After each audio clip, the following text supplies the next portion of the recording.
Hello, Eagleton Ravens. I am so excited about this school year. You know what? We've missed you.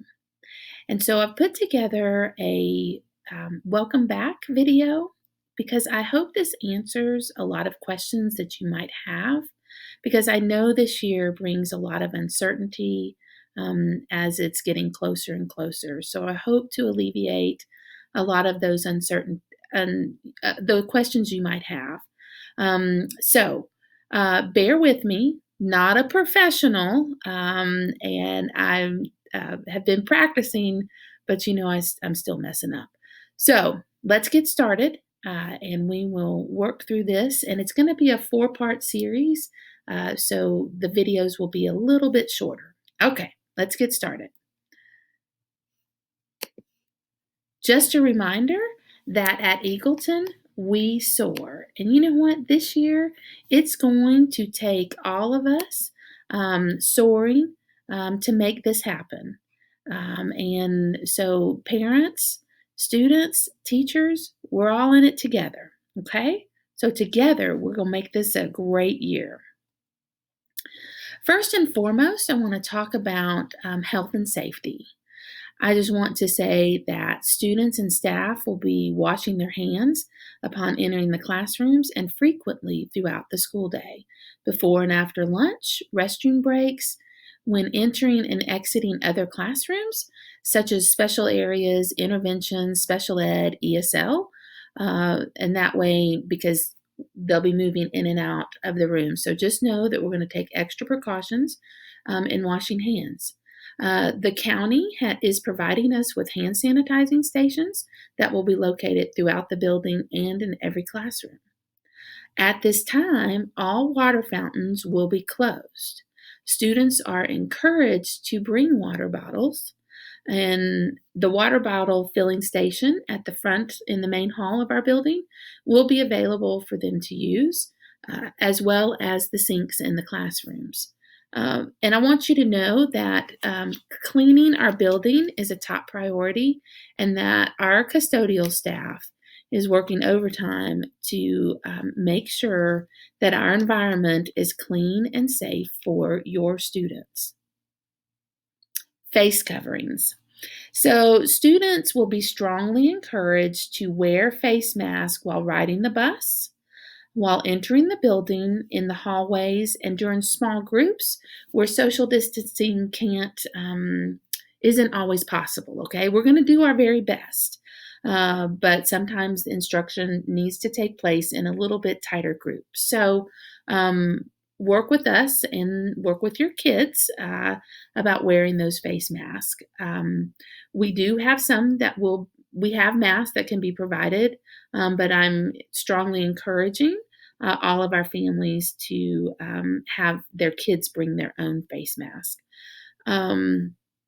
Let's see, they won't be required to wear them during breakfast and lunch, and while at recess, as long as we're practicing social distancing.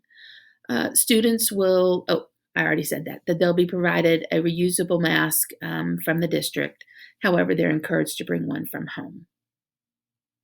Okay, so we've got several new changes for the arrival to school. All right, all students, teachers, and staff will have their temperature checked upon arrival using touchless thermometers. The county has provided us 12. I've purchased additional ones. So we have plenty of touchless thermometers for our whole school. New this year, and this is real important, student drop-off will begin at 7 a.m. That's for all students, buses, car riders, everyone. It will begin at 7 a.m.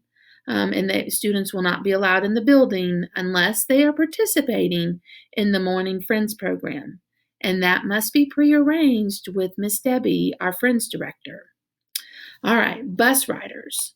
So bus riders are encouraged to wear a mask on the bus as they ride to school, and will be assigned seats by the driver, allowing for as much social distancing as possible.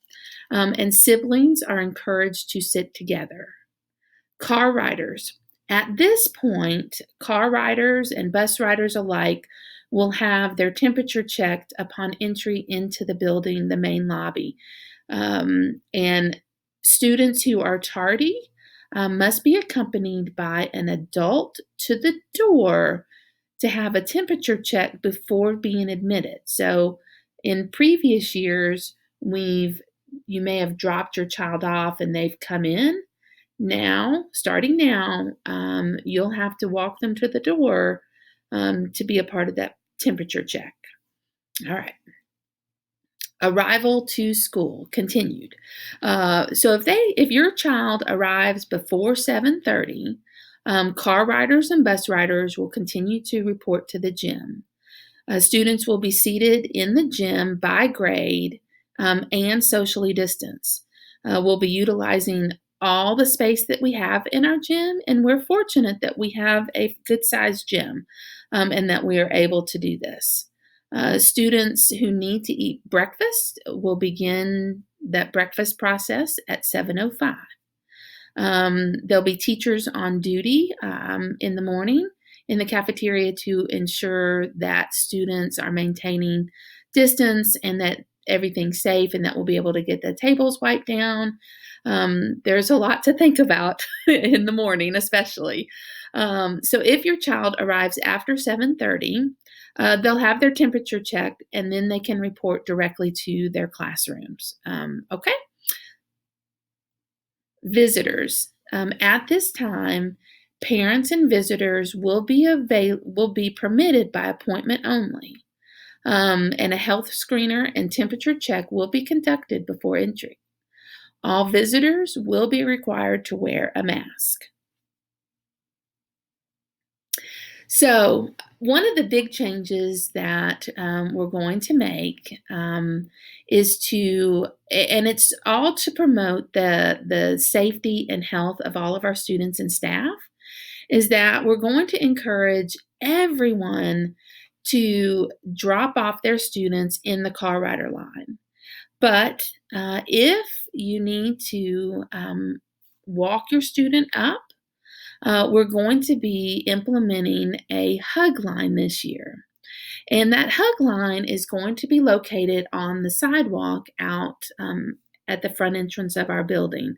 There'll be a line painted across the sidewalk. And at that point, that is where you're going to hug your kid and wish them to have a great day, and we will welcome them in. And I do want to let you know that we have added additional staff in the mornings to make sure that your Raven knows how to find their classroom. We want you to be assured that your child is safe and that they will get to where they need to be.